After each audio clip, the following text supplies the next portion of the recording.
हाय। Colonisation, इसके बारे में तो आप लोगों ने बहुत सुना है, और अगर नहीं सुना है तो मेरा ये वीडियो देख लो। आई होप आप लोग पूरा समझ जाओगे। नॉर्मली कॉलोनाइजेशन में एक पैसे वाला डेवलप्ड और एक ताकतवर जाति दूसरे किसी छोटे गरीब अंडर डेवलप्ड जाति के ऊपर शासन करता है, और सिर्फ शासन ही नहीं करता बल्कि अपना कल्चर उनके ऊपर थोप देता है। लेकिन दुनिया में एक ऐसा भी कॉलोनाइजेशन हुआ था जहां एक बारबरियन नॉमर्स जाति अपने से बहुत डेवलप्ड एक देश को कब्जा करके अपना कल्चर थोप दिया। तो आज हम बात करेंगे तुर्की कॉलोनाइजेशन इन अनातोलिया के बारे में। तो चलिए वीडियो को शुरू करते हैं। वीडियो शुरू करने से पहले अनातोलिया की थोड़ी हिस्ट्री जान लेते हैं। प्राचीन काल से ये जगह एक दो बार पर्शिया और ग्रीस के बीच में अदला बदली हुआ था। उस समय यहाँ प्राचीन अनातोलियन लोग रहते थे। बाद में ये जगह आया रोमान साम्राज्य के कंट्रोल में। फिर डिवीजन के बाद ये जगह बाइजेंटियम का एक हिस्सा बना। अलेक्जेंडर के समय से ही अनातोलिया पर हेलेनिजेशन चालू हो गया था। अब क्योंकि बाइजेंटियम एक हेलेनिस्टिक साम्राज्य है, इसलिए अब यह हेलेनिजेशन प्रोसेस बहुत तेजी से हो रहा था, जिसका नतीजा 7th सेंचुरी आते आते यहाँ का नेटिव अनातोलियन लैंग्वेज दुनिया से मिट गया। अब कोइने ग्रीक यहाँ की मेजोरिटी और आर्मेनियन यहाँ की माइनॉरिटी लैंग्वेज बन गया। 10th सेंचुरी के समय में बाइजेंटियम का हालात एकदम खराब था, क्योंकि एक तो इंटरनल प्रॉब्लम्स, लोग अब अपने ही राजा को पसंद नहीं करते थे। दूसरा, दोनों तरफ से बुल्गारिया और खिलाफत से दुश्मनी और लड़ाई, इसलिए अभी साम्राज्य कुछ ही सालों के अंदर ही लगभग टूटने वाला था। और उस समय खिलाफत के हालात भी कुछ अच्छा नहीं था। खिलाफत अब बहुत सारी टुकड़ों में बंट गया था। खलीफा अब सिर्फ नाम का ही था। इसके कुछ साल बाद अराल सागर के दक्षिण प्रांत से कुछ ओघुस तुर्किक जनजाति लगभग पूरे ईरान और इराक को कब्जा कर लिया। ये लोग सेल्जुक डायनेस्टी के अंतर्गत थे।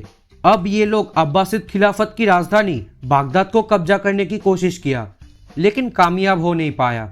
इसके बाद अब सारे तुर्किक लोग आर्मेनियन हाईलैंड पर सेटल हो गया। इसी समय बाइजेंटियम एकदम कमजोर था। जनता भी अब विरोध करने लगे थे और लगातार बुल्गारिया से थ्रेट आ रहा था। अब सेल्जुक डायनेस्टी बाइजेंटियम की इस खोखलेपन का फायदा उठाया और बाइजेंटियम के खिलाफ वॉर प्रिपरेशन चालू कर दिया। इसके कुछ साल बाद हुआ एक यादगार युद्ध, बैटल ऑफ मांजिकिर्त, जहां बाइजेंटियम हार गया। अब क्योंकि बाइजेंटियम इस युद्ध में पूरा ताकत लगा दिया था, तो इस युद्ध में हारने के बाद पूरा अनातोलिया अब बारबरियन तुर्किक लोगों के लिए खुल गया। अब यहां से शुरू हुआ कॉलोनाइजेशन। साल 1075 में तुर्किक लोगों के हाथों सुल्तानेट ऑफ राम का गठन हुआ। अब तुर्किक लोग अनातोलिया के जगह जगह पर सेटल होने लगे। लेकिन कितने लोग इस दौरान सेटल हुआ था? एक अरब जियोग्राफर इब्न सईद अल मगरिबी के अनुसार लगभग 2 लाख तुर्कमेन टेंट था देनिजली में, 30,000 था बोलू में, और लगभग 1 लाख टेंट था कास्तामोनू में। क्रिश्चियन लोगों के ऊपर जिजिया टैक्स लगाया गया। अनातोलिया में जितने भी बड़े बड़े चर्च था, उन सबको तोड़ा नहीं गया, बल्कि सिर्फ ऊपर में एक डोम बना के उसे मस्जिद में कन्वर्ट किया गया। ईसाई धर्म से इस्लाम में आना लीगल था, लेकिन इस्लाम छोड़ के ईसाई बनना इलीगल था। तुर्किक लोगों और स्थानीय लोगों के बीच में इंटरमैरेज की वजह से मुस्लिम आबादी बढ़ता गया। उस समय अनातोलिया में तुर्किक मुस्लिम लोग थे फर्स्ट क्लास सिटीजन और क्रिश्चियन ग्रीक और आर्मेनियन लोग थे सेकेंड क्लास सिटीजन। इसलिए बहुत से लोग समाज में ऊंचे स्थान पाने के लिए ईसाई धर्म को छोड़ के इस्लाम को अपनाने लगे। इस तरह से ही तुर्किश कल्चर धीरे धीरे अपनी पकड़ मजबूत कर रहा था। कुछ ऑटोमन टैक्स रिपोर्ट के अनुसार 16th सेंचुरी में पूरे अनातोलिया का लगभग 20% लोग नॉमाड्स थे। फिर ऑटोमन नाम का एक बायलिक पूरे अनातोलिया और बाल्कान पर कब्जा कर लिया।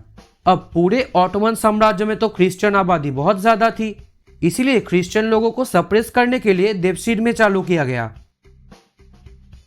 लेकिन बाद में इसे बंद कर दिया गया। इस साम्राज्य का ऑफिशियल और एडमिनिस्ट्रेटिव लैंग्वेज था ऑटोमन तुर्किश, जो मुस्लिम लोगों की भाषा थी। अब क्योंकि अनातोलिया में मुस्लिम आबादी धीरे धीरे बढ़ रहा था और साथ में क्रिश्चियन लोगों को सिर्फ ऑटोमन तुर्किश भाषा में ही एडुकेशन लेना पड़ता था, इसलिए अब अनातोलिया में तुर्किश बोलने वाले लोगों की संख्या बढ़ने लगा, और ऐसे ही चलता रहा बहुत साल। वर्ल्ड वॉर 1 के पहले अनातोलिया का लगभग 25% लोग क्रिश्चियन थे और लगभग 10 से 15% लोग कुर्दिश थे। अब वर्ल्ड वॉर 1 के समय अनातोलिया में नेशनलिज्म की वजह से ऑटोमन आर्मी ने सभी माइनॉरिटी लोगों का सफाया करने लगा। बहुत सारे ग्रीक लोगों को मारा गया, आर्मेनियन जेनोसाइड हुआ और कुर्दिश लोगों को अनातोलिया से बाहर खदेड़ने की कोशिश किया गया। फिर 1923 में ग्रीस और तुर्की के बीच पॉपुलेशन एक्सचेंज हुआ। लगभग 12.5 लाख ग्रीक शरणार्थी तुर्की छोड़ के ग्रीस पर चला गया। ईस्ट में आर्मेनियन लोगों को लेके एक separate Republic, Armenian Soviet socialist Republic का गठन हुआ, लेकिन कुर्दिश लोगों के लिए कोई बंदोबस्त नहीं हुआ। अब बाकी इस नॉन तुर्किश लोगों के ऊपर तुर्किफिकेशन चालू कर दिया गया, मतलब जबरदस्ती तुर्किश भाषा और कल्चर थोप देना। और तब से आज तक तुर्की में ऐसा ही चल रहा है। आज की समय टोटल आबादी के लगभग 70 से 80% लोग तुर्किश भाषा बोलते हैं। तुर्की यूरोप के इतने पास है, इसीलिए कुछ लोगों को लगता है कि तुर्किश जाति एक्चुअली यूरोपियन ही है, सिर्फ इनका रिलीजन अलग है। लेकिन असल में तुर्की के लोग उज्बेकिस्तान, तुर्कमेनिस्तान, कजाकिस्तान के लोगों से बहुत सिमिलरिटीज रखता है।